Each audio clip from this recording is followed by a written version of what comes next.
Well, I don't think anyone can deny that we have a problem here. We're in an ethical mess.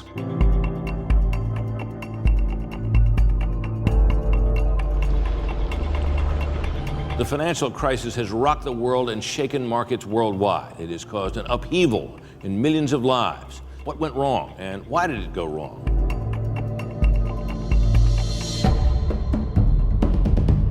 At every level, they were deceiving the people they were dealing with at every level. Almost everyone in a position of financial authority embraced it. Our Federal Reserve saw no evil. The ratings agencies, as mentioned, stamped their highest imprimatur on these mortgages. They saw no evil. Wall Street, which was feasting on these transactions, not only saw no evil, but saw a great deal of virtue, which could be quantified in billions of dollars. That was the virtue of it. At the heart of this is an unethical series of acts. At the heart of it was an incredibly unethical act of Wall Street in packaging securities they knew to be fragile and often worthless, or largely worthless. They shouldn't have sold them in the first place. If they were selling them, they should not at the same time have been selling them short. You know, in the aftermath of the bust, in the dark days 2008 and early 2009, you'd hear our public officials say over and over, let's not have any recriminations. Let's not point fingers of blame. Without accountability, we are all treading water in this murky, lukewarm, milky sea of collectivism, and nothing good comes of it. Let us have individual responsibility. Why is there this seemingly widespread moral collapse in America? Many Americans, at some level, at least claim to believe in what's called moral relativism, the denial that there is any such thing as moral truth or an objective moral truth, that all we have is opinion. There are no right and wrong answers to moral questions, just opinions or feelings. 20 years ago, a friend of mine gave $5 million to Harvard Business School to set up a chair on ethics. I called him and said, you're wasting your money, because an institution today committed to philosophical relativism of the kind Dr. George just described can't possibly teach ethics. Ethics are based on absolute standards of right and wrong.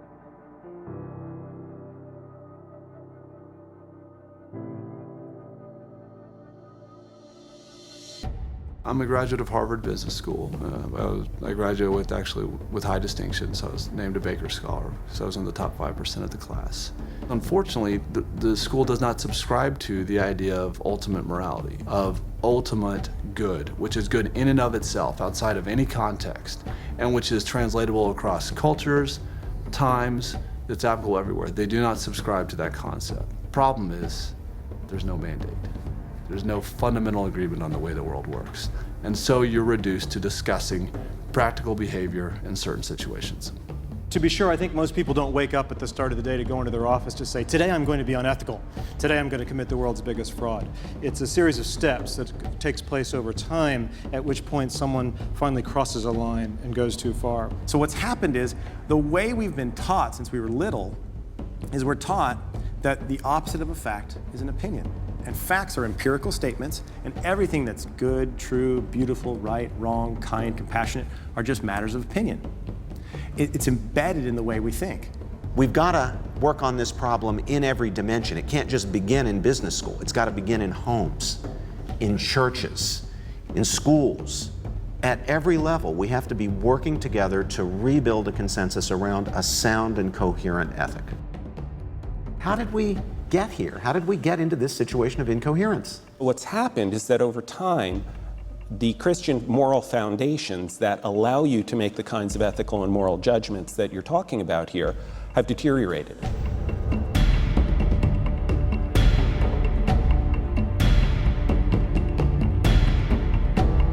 Why are we surprised when there's a lack of ethics in government, Wall Street, the lenders, people, the prisons? It's an inescapable consequence of neglecting moral training. We're in an ethical mess because of it.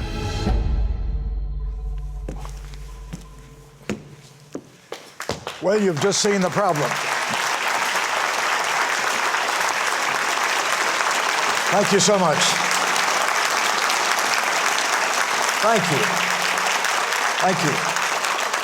Well, good morning to all of you, and I thank you, Barry, Corey, Barry, and our old friends going back many years for the wonderful, wonderful day we put together today. This is memorable for me as it is for Biola, because it's a real joining together. It's a real coming together of people with common interests to do a common goal, which is to awaken the culture to the need for a biblical worldview. Christianity is not just a personal relationship with Jesus. It's a way of seeing all of life.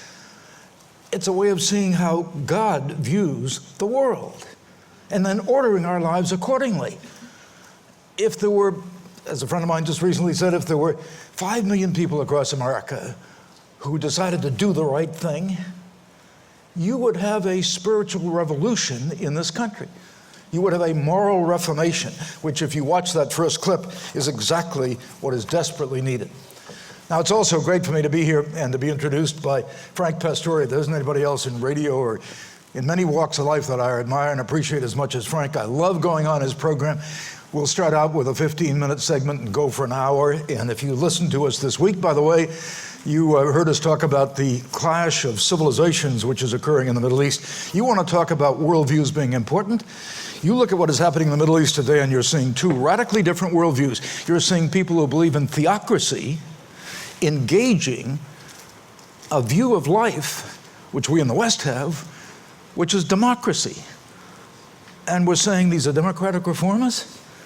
Wake up, folks. These aren't democratic reformers.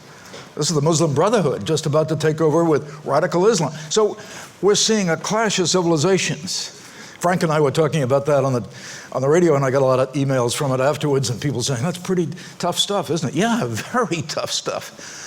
Clash of civilizations that was prophesied in the 90s by Samuel Huntington, who wrote that book that became famous for that title, who said in the 21st century will be in a titanic struggle. A great dialectic of the 21st century will be the battle between radical Islam and the West. So these are very sobering times. If you've come here to be entertained this morning or to listen to titillating speeches, forget it. This is a time, exactly as Barry Corey put it so well, where we're going to war together. And thank God we understand the gravity of the problem, and we have things like the Manhattan Declaration, and we have all kinds of efforts, and doing the right thing, where we can all work together, collaborate. That was such music to my ears when you were speaking, Barry, and I'm thrilled. We're starting this tour, and I'm thrilled we're launching this film here at Biola, because this institution is in many respects unparalleled in the Christian world, because it is standing for biblical worldview. The scholars out here are doing such a phenomenal job. And this is a place where you can not only have a great education and learn about the world, but it's a place where you can discipline your mind to begin to think Christianly. That's so desperately needed. So I salute you guys at Biola. You're doing a wonderful job. Thank you, Barry, for kicking us off today. And Frank, thanks for getting us started on that very lively note. I asked his wife today if he ever settles down and relaxes, and she said, yeah, he goes out and pulls weeds sometimes in the backyard, but I don't think he ever stops thinking. I know he never stops thinking. You just saw in the 2 videos you've seen, and you'll see more as we go through this, what this whole project is about, why I'm giving so much of my life to this, and have for 20 years, actually, since I spoke at Harvard Business School, gave a distinguished lecture on ethics, why Harvard couldn't teach ethics. I prepared hard for that. I referred to it on the film. But I knew I was going to be eaten alive by the best and the brightest, and nobody had a good question. Not a single question. As a matter of fact, Barry will appreciate this because he's a graduate of Boston College. But at the end of that lecture, when there were no good questions, and at the end of and I was so disappointed because I'd really worked 2 weeks. I wanted to debate these kids. And the faculty, they're all lining the walls and they're listening, and nobody ever asked a good question until the very end, when a Harvard Business School student stood up and he said, Mr. Colson, if you were here at Harvard and you wanted to be taught ethics, what would you do? I said I'd get on the MBTA, which is the subway in Boston, and I would go to Boston College, where Barry got his doctorate, and I would order the course given by Dr. Joseph Spinella and Peter Kreeft. He said, how do you spell Spinella? This is Harvard. You tell that to a Harvard person normally, go to Boston College, you'd have a riot on your hands. These guys are hungry, they're desperate. There was an article about it in the Wall Street Journal this week. They're even coming up, the students, with an oath that they want to decide that that they want to design for themselves so they can take an oath of honesty and integrity and professional standards. Look at the academic world is absolutely bankrupt. It needs this desperately. The country needs this desperately if we are going to have any chance of surviving as a free nation. Any chance of surviving as a free nation. Let me repeat that and underscore it. We have to have a restoration of ethics, right behavior on the part of citizens. Why is that so? Because we live in a free society. What is a free society? It is one that is governed by the people. It is one that governs with the consent of the people. And if the people start acting irresponsibly, then you have to do exactly what we saw happen after 2008. You have to begin to increase government. You have to continue to increase government power in order to prevent chaos. What's the job of government biblically? I wish I had a chance to let you stand up and answer these questions that I'm asking. What's the job of government biblically? Preserve order, do justice, restrain evil. So if you're in a society where people are all doing whatever they want, choosing their own values, you start putting bars on your windows at night because you can't trust your neighbor because you don't know that he's going to do the right thing. What distinguished this country was the original Republican virtue of civic duty, the whole idea that we handled life for ourselves and we took care of our neighbors, is what enabled us to preserve freedom. And Tocqueville, who came here and saw this nation and said this was the most remarkable experiment in ordered liberty in human history, greatest experiment ever. Americans had this great virtue of civic duty. He also said when Americans finally figure out that government can make them happy, then there will be tyranny. And we're on the edge. We are right on the edge, whether we still have the capacity to govern ourselves. If we can't govern ourselves, self-government doesn't work. One person gets this. I'm not used to reading the New York Times for my resources, but in fact, as a matter of fact, I tell you, Frank and I kid about this, I have to read it every morning through clenched teeth because I get half my good break points out of the foolishness that they write about. But here's what Thomas Friedman said some months ago.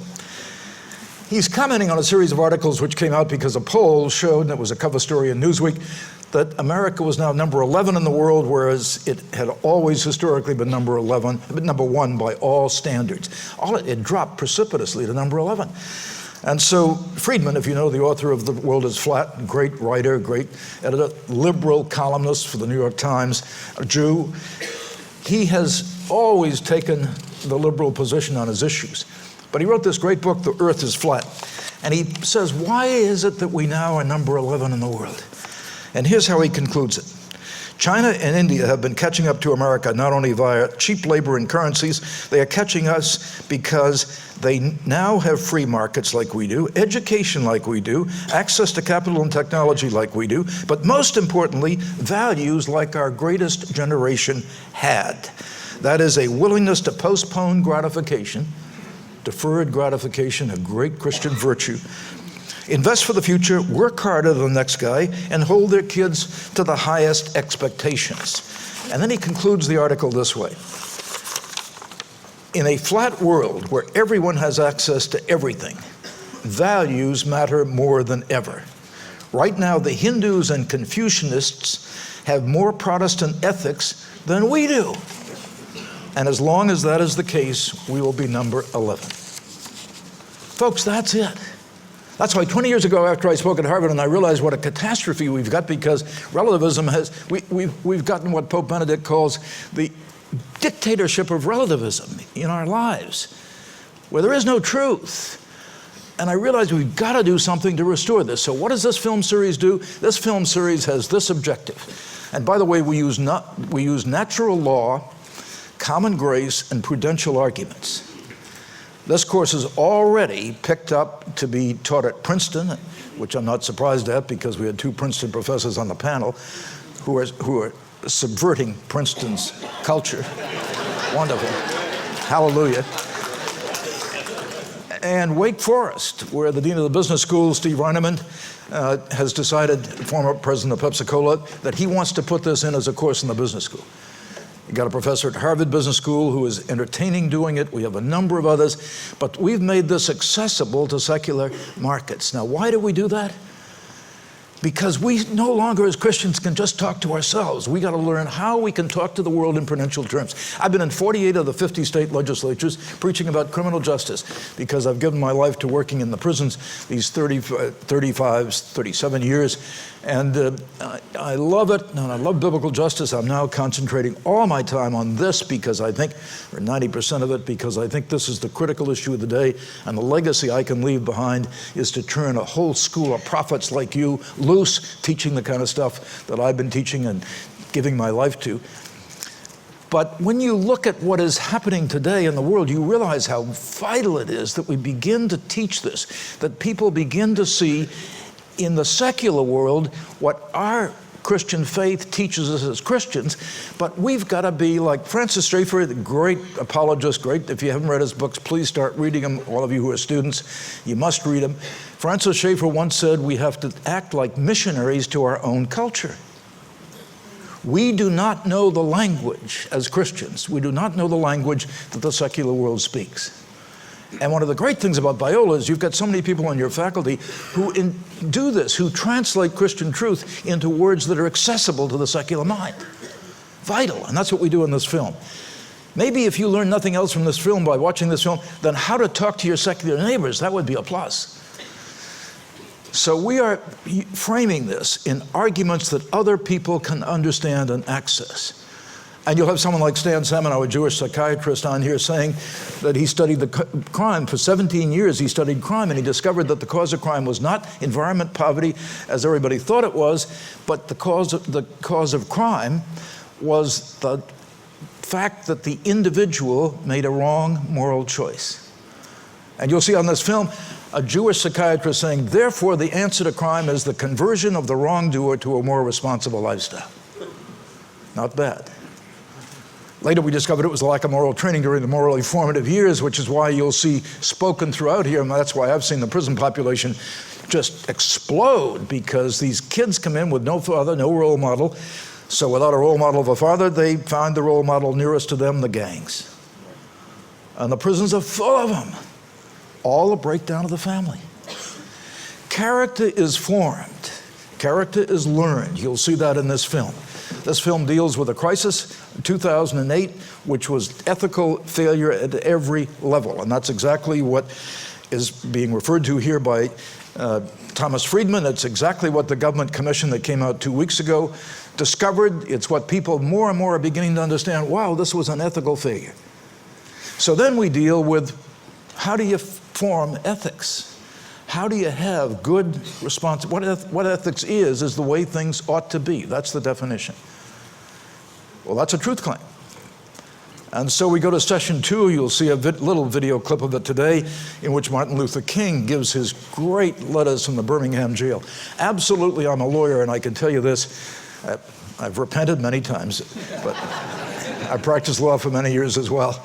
And I can tell you this, having studied constitutional law and being pretty well versed in this, that the finest arguments for the existence of a transcendent law, a law above the law, the transcendent law which informs the positive law by which we live.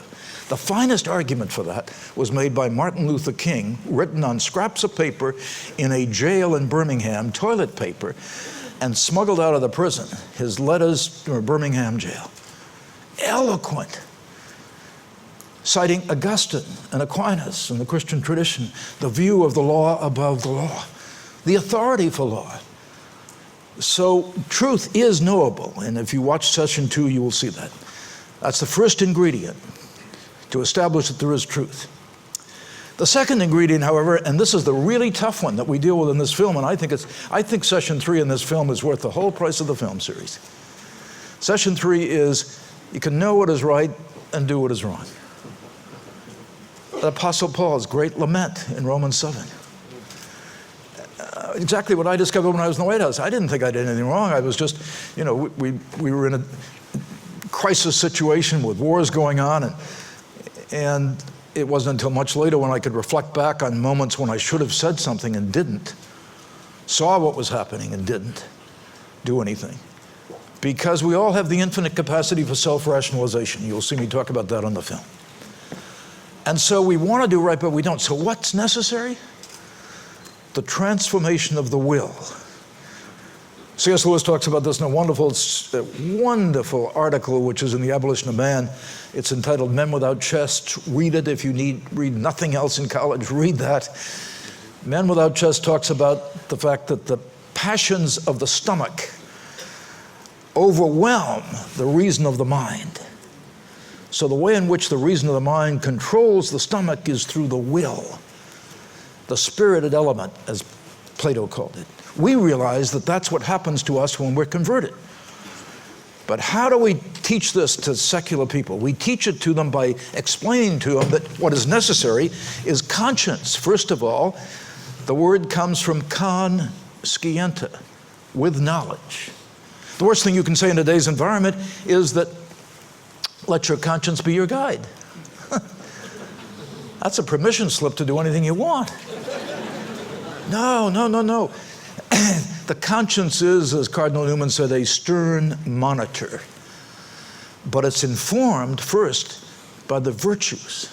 So the cultivation of virtue becomes a lifelong task for everybody, to understand the great virtues and how we begin to live in a virtuous way. And the most important way we do this is we learn it in associations. The morally formative years are 5 to 10 years old. That's why the breakdown of the family is so absolutely critical.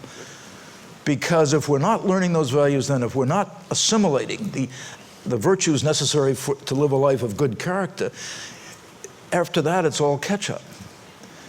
But it's affirmed in the little institutions, the YMCA, the civic groups, and the church, of course, nurtured. And throughout your life, you are in a continuing process of nurturing those virtues, understanding them, wanting more and more to live by them, until the will becomes conditioned to act like reflex. You'll see this brilliantly done. Donovan Campbell, who you saw on the screen, is one of the brightest young men I know, 31 years old, former captain in the Marines, I like that, and wrote a great book, Joker 1, because he was in 3 tours in Iraq and Afghanistan, graduated from Princeton in 01, came back, Baker Scholarship at Harvard Business School, top of his class. You saw him on there. He teaches in session 3 how the Marines build character. Knock a guy down in boot camp, he's nothing, and then we build him back up and he can do anything because he's a Marine. That stayed with me all my life. But it's a great parable, really, for the world. It's a great parable for how we have to train ourselves to get rid of the bad things in our lives, just drive them out, and then bring the new to bear. And then we deal, just quickly, I'll give you this fast overview, then we deal with, in session 4, with how this affects life issues. And it isn't just abortion. That was the camel's nose under the tent. It's eugenics. It is a society deciding who lives and who dies. What the Nazis did. And by the way, they exterminated people with disabilities 5 years before they started the Holocaust of the Jews. Because people with disabilities can't contribute anything to society. I have a 20-year-old autistic grandson whom I love dearly, who's a great gift of God. He wouldn't be around. Neither will you be around if you exceed your quota at age 65 and you're on Medicare, and you exceed your annual quota of expenditures, and you've gone through your annual visit with your doctor to talk about end of the life issues. You won't be around either. And don't think it was the Nazis. It started in America with a Supreme Court decision by Oliver Wendell Holmes, the Buck decision in the teens, 1917, 1918, in which he ordered the sterilization of a 9-year-old black girl because he said that 3 generations of imbeciles is enough. And eugenics started in America, among all the nice people of society, the cultural elite. And you'll hear the professor at Mayo Clinic on this series saying, it's back. Folks, this is life and death, that we learn right ethical standards and that we learn how to do the right thing. And number 5 is a session on business ethics, which is wonderful because it's a stewardship model. Number 6 is ethics in the international realm. We don't realize how important. You know, the greatest single, most radical doctrine ever introduced into Western civilization was when the Jews and Christians came out of the Middle East and invaded the Greco-Roman Empire, because they shattered it with the doctrine that they announced, which had never before been said. All human beings are created equal in the image of God, and human life has dignity. No wonder they were thrown into the lion's den. The Greeks and the Romans all had slaves. This was a radical doctrine, but this gives us a basis for human rights in our relationships with other nations around the world. Vitally important. Now, what are we doing with this? We have 6, 7, 8, it's growing by the day, other Christian organizations collaborating with us. This will be distributed by Focus on the Family, the Truth Project. It'll be distributed by InterVarsity Press on the campuses. Campus Crusades ministry to campuses has embraced it and is using it, will be using it. Acton Institute, the CEO Forum, a business group of Christians, Coral Ridge Ministries, Alpha Ministries.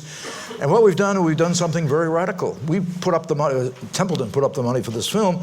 We own it. Everybody thought we'd sell it and make all the money from it. I just called all these organizations. I said, you can buy it at the same price we can buy it at if you want to distribute it to your people, because we just want to get this thing out. We don't care who makes the money. We want to get it shown. So the Christian world is finally joining forces. We're finally understanding what happens in a battlefield. In a battlefield, it doesn't matter whether you rivals of the unit next door or the Marines are next door to the army in Korea when the Koreans came over the Chinese border.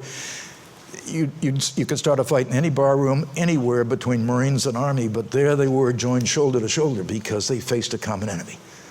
And we face a common enemy. And you know who it is? It's us. It's our lack of awareness of what our responsibility is as Christians. And so we're allowing the 10% of the people who govern us, the elite, to tell us how to live our lives.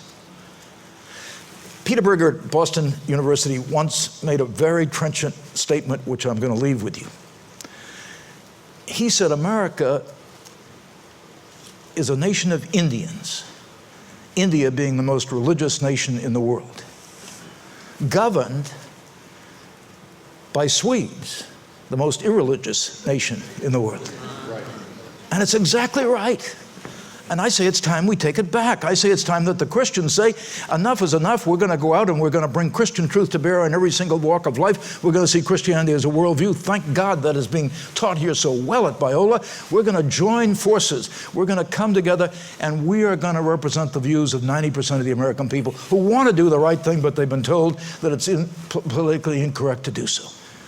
I say let the counterattack start right here today, because if we fail, just remember this: if we should fail and not rise to this moment, freedom cannot be sustained without the cultivation of virtue.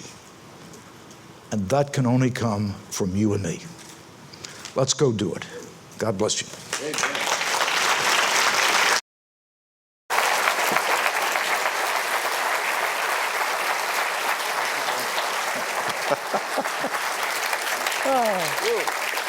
Well, make sure you get. And that's why he's Chuck Colson. Chuck, that was great.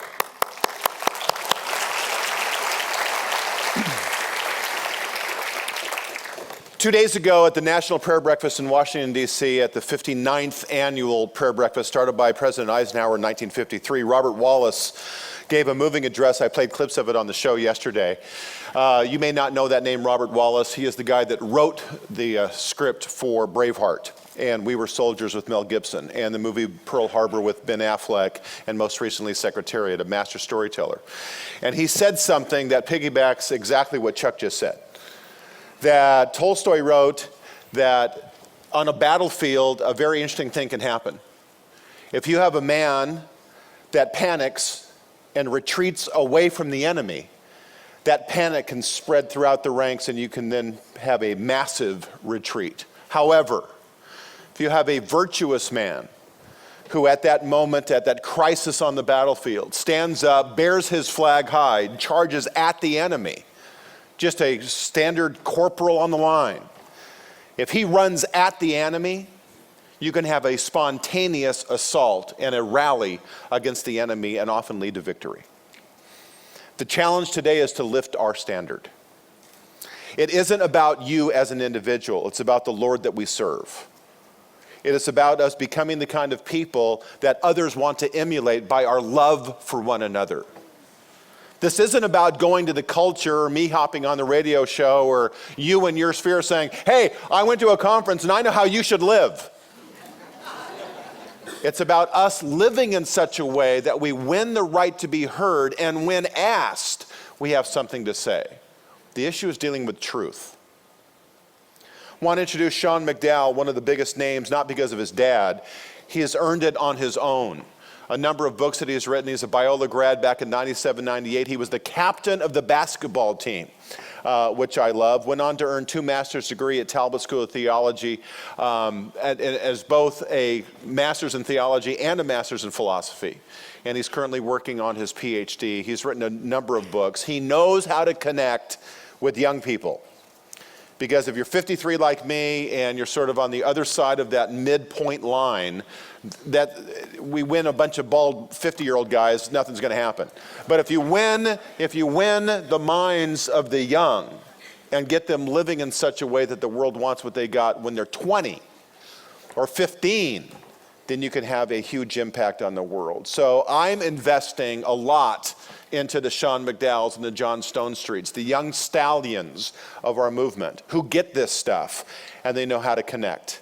Let's watch a clip from the Do the Right Thing series, and then we'll have Sean McDowell. Here we go. Thank you.